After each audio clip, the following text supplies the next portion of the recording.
400 plus है इस बार। सिर्फ मोदी फैक्टर है।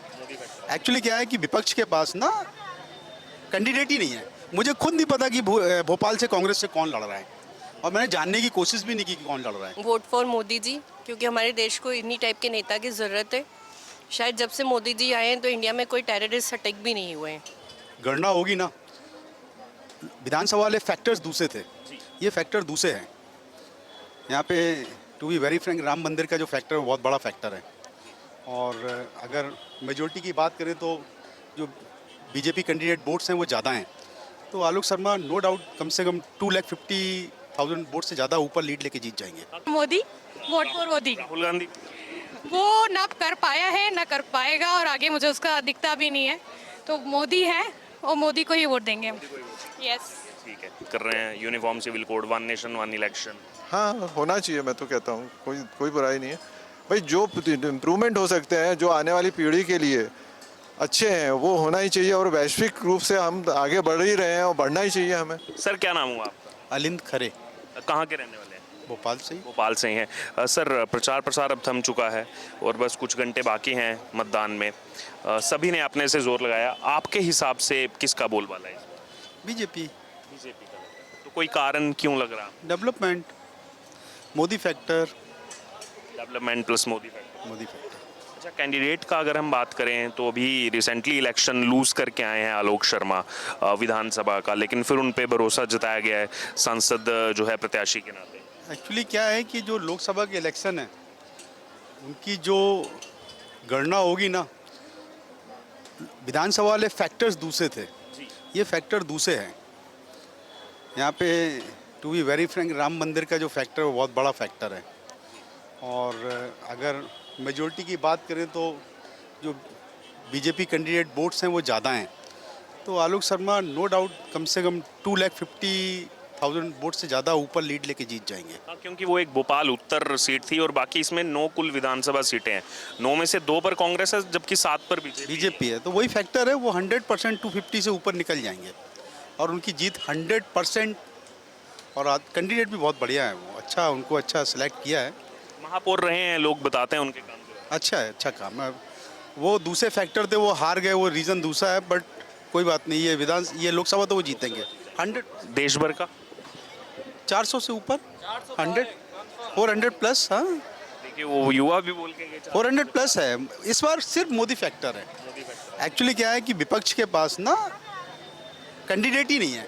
मुझे खुद नहीं पता कि भोपाल से कांग्रेस से कौन लड़ रहा है, और मैंने जानने की कोशिश भी नहीं की कि कौन लड़ रहा है, क्योंकि मेरे लिए तो सिर्फ आलोक शर्मा है। देवास से भी आए तो उन्होंने बोला आज तक हमने एक बार भी इनकी गाड़ी नहीं देखी, कौन है कैंडिडेट क्या। देखिए, जानते नहीं, हमें ये नहीं मालूम कि मध्य प्रदेश से सिर्फ एक नकुल नाथ को छोड़ दे जो एक नोन फेस है, बाकी फेस ही नहीं मालूम कि कांग्रेस से लड़ कौन रहा है। एक दिग्विजय सिंह और एक नकुल नाथ। तो बिना की कांग्रेस की एमएलए वो आज बीजेपी में आ गई। अभी जो जीतू पटवारी के जो डेरोगेटरी कमेंट्स थे इमरती देवी को लेकर, जो उन्होंने कमेंट्स किए थे, उन चीज़ों को ये है कि कांग्रेस एक डूबती हुई नाव है, और जिन्हें अपना पॉलिटिकल कैरियर लंबा देखना है वो रनिंग पार्टी में आ रहे हैं। जबकि देश की सबसे पुरानी पॉलिटिकल पार्टी। नहीं सर, वो क्या है, वो कुछ लोग कांग्रेस को चला रहे हैं, इसलिए कांग्रेस खत्म हो गई। वो एक फैमिली का वो जो बार बार फैक्टर आता है ना। अब इतने अच्छे अच्छे लीडर थे, प्रणब मुखर्जी थे, उनको कोई, कमलनाथ थे, उनको भी कोई कुछ नहीं, ज्योतिरादित्य सिंधिया भी थे। इन लोगों को कोई चांस ही नहीं मिला, इनको कुछ करने का मौका ही नहीं दिया, एक फाउंडेशन में रखा, सारे लोग निकल गए। अब कांग्रेस के पास आज स्थिति ये है कि उनके पास कोई कैंडिडेट नहीं है, जो है वो सब इधर उधर शिफ्ट हो रहे हैं। हाँ, टिकट लौटा रहे थे। इससे बड़ी बात और क्या होगी कि इतनी पुरानी पार्टी और वो बिल्कुल ख़त्म हो गई। तो पहले उन्हें देखना पड़ेगा, सोचना पड़ेगा कि ऐसा क्यों हुआ, रीज़न क्या है इसके। बाकी 100% बीजेपी तो आ रही है। Thank you very much. Sir क्या नाम हुआ आपका? सुशील वाधवानी। सुशील जी कहाँ के रहने वाले? भोपाल के ही हैं। भोपाल के ही हैं। प्रचार प्रसार अब थम चुका है, कुछ घंटे बाकी रह गए हैं मतदान में। क्या रुझान समझ में आ रहा है? रुझान तो अब मोदी जी हैं सब जगह। मोदी जी हैं बिल्कुल। भोपाल में भी? भोपाल में भी वोट तो मोदी जी के नाम पे ही पड़ रहे हैं। तो क्यों है ऐसा? कर रहे हैं देश के लिए बहुत कुछ, जितना हमको नॉलेज है उस हिसाब से। पहले तो ऐसा नेता देखा नहीं था जो सबके लिए सोचे।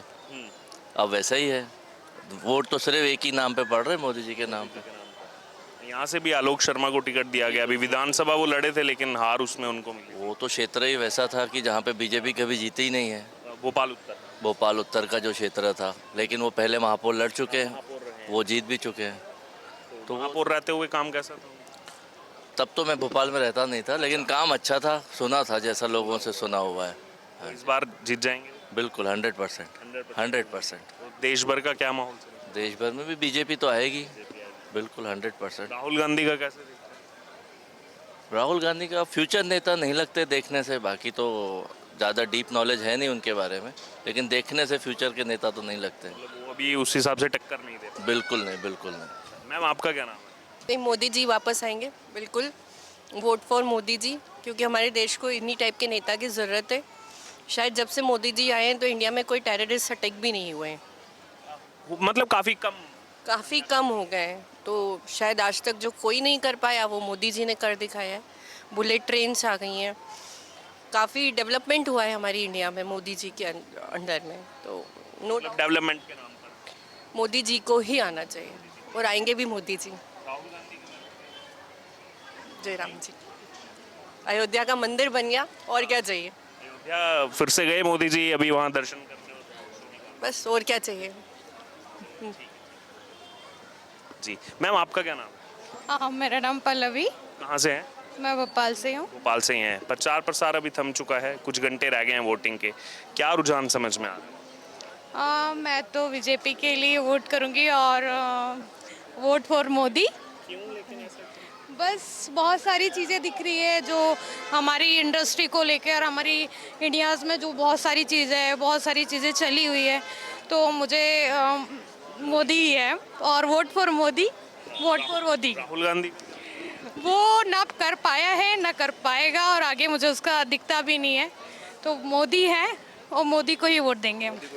यस। ठीक है जी। सर क्या नाम हुआ आपका? श्रीकांत सोनी, श्रीकांत जी, कहाँ के रहने वाले हैं? भोपाल के। भोपाल के ही हैं? जी हाँ। अच्छा, प्रचार प्रसार थम चुका है, तीसरे चरण में मतदान है, यहाँ कुछ घंटे बाकी रह गए हैं, सभी प्रत्याशियों ने अपना पूरा जोर लगाया, आपको क्या समझ में आ रहा है समीकरण? समीकरण तो सीधा सीधा है इस समय मोदी जी के पक्ष में। मोदी जी के पक्ष में? हाँ, क्या कारण है इसके पीछे, क्यों ऐसा? आप देखिए पूरी ट्रेल देखिए, पूरे 5 साल का इतिहास उठा के देखिए, पीछे 10 साल का चले जाइए तो आपको समझ में आएगा कि क्या पहले के सरकार ने किया और अभी को जो सरकार है वो क्या कर रही है। अगर कंपैरिजन करने जाएंगे तो ग्राफ जो है वो बहुत डिफरेंस दिखाएगा। अच्छा, यहाँ के कैंडिडेट की अगर बात करें तो उनका जो बैकग्राउंड है वो ऐसा है कि पहले महापौर रहे, विधानसभा भी चुनाव लड़े लेकिन उसमें हार प्राप्त हुई, तो अब संसद का टिकट उनको दिया गया। नहीं, वो भी जीतेंगे यहाँ से। हाँ, देखिए ये चुनाव जो है 1 दिन 2 दिन के लिए नहीं है, ये सदियों के लिए बना है, जैसा सब समझ रहे हैं। तो मेरा तो अनुमान ये है कि शर्मा जी जीतेंगे, अच्छे वोटों से जीतेंगे। कांग्रेस का आप कैसे देख रहे हैं? रोज मतलब ऐसे ताश के पत्तों की तरह लोग निकलते जा रहे हैं, बड़े बड़े लोग। आज बीना की विधायक आ गई, जो जीतू पटवारी ने डेरोगेटरी कमेंट्स किए थे इमरती देवी को लेकर, उनको लेकर के कांग्रेस की विधायक बीजेपी में आ गई।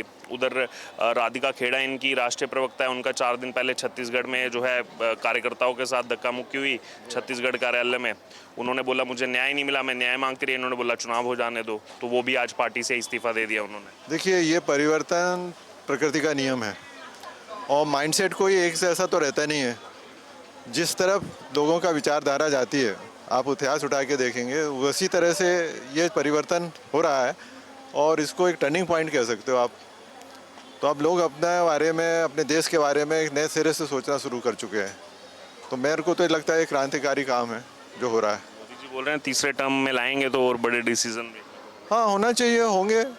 अगर बेनिफिशियल है तो क्यों नहीं होना चाहिए, होना चाहिए। देश के लिए तो सब कुछ होना चाहिए।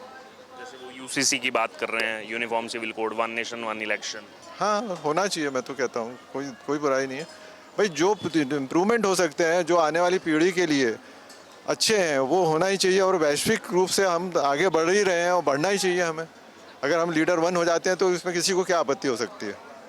विश्वास है मोदी जी हाँ, बिल्कुल विश्वास है। राहुल गांधी अभी ठीक है, लर्निंग स्टेज पे तो है ही। हाँ, थैंक यू।